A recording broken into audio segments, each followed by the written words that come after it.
चलो. हो फॉर्च्युनर कसली भारी दिसते भाई ती गाडी, एक नंबर.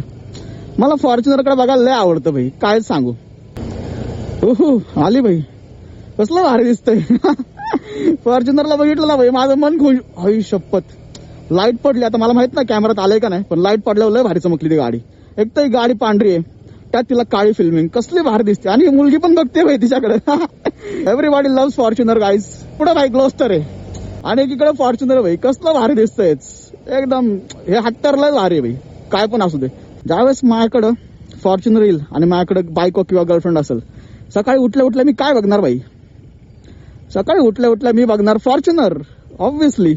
बायकोचं काय दावा, गाडी महत्वाची भाई आपल्याला. हो दोन्ही पण आहेत भाई साईडला. फीचर वाईज जर बघितलं तर ग्लॉस्टरला भरपूर फीचर्स आहेत, पण एक वजन असतं ना, काय ऑर असतो गाडीचा, तो फक्त फॉर्च्युनर मध्ये. आणि काय टायमिंग मध्ये भेटल्यात भाई दोन्ही गाड्या.